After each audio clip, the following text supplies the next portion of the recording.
Selain mengkonsumsi makanan bergizi, masyarakat bisa meningkatkan daya imunitas tubuh dengan rutin berolahraga. Mungkin ada sebagian anggota masyarakat yang biasa berolahraga sambil mendengarkan musik. Ternyata kebiasaan tersebut bermanfaat. Apa sajakah manfaatnya? Mari kita simak laporannya berikut ini.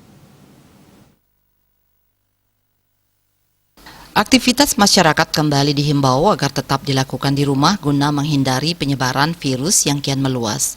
Tetap berada di rumah tentu bakal membuat orang cepat merasa bosan. Untuk menghindari hal tersebut, kita bisa melakukan aktivitas menyenangkan selama di rumah, di antaranya bermain game, mendengarkan musik, hingga menonton streaming film.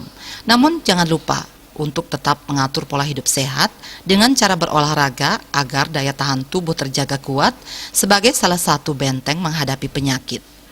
Saat pandemi COVID-19, kita masih bisa tetap berolahraga tanpa harus keluar dari rumah. Ada beberapa tips dari Script Health, script.org mengenai gerakan olahraga yang bisa dilakukan di rumah dengan mudah. Pertama, tenangkan pikiran suntuk dengan yoga. Yoga bisa menjadi pilihan favorit bagi yang ingin berolahraga selama masa karantina mandiri di rumah. Kedua, push up dan sit up. Keduanya adalah olahraga ringan yang mudah dilakukan orang ketika berada di rumah. Ketiga, kardio, efektif untuk memperkuat paru-paru. Olahraga kardiovaskuler atau kardio merupakan kegiatan olah tubuh yang bertujuan memperkuat jantung dan paru-paru. Ketiga jenis olahraga tersebut bisa dilakukan dengan lebih santai sambil mendengarkan musik. Menurut riset Kostas Karageorgis, seorang ahli musik dan olahraga dari Brunel University, yang dipublikasikan thesportjournal.org, aktivitas mendengarkan musik menjadi bagian yang tak bisa dilepaskan dari keseharian kita, termasuk saat berolahraga.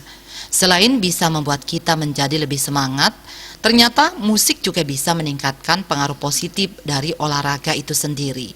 Apalagi pemilihan lagu dan tempo yang tepat dapat meningkatkan efisiensi gerakan selama berolahraga, memperkuat ketahanan serta membutuhkan oksigen lebih sedikit dibanding tanpa musik. Ngurah Budi, Tokoh melapor.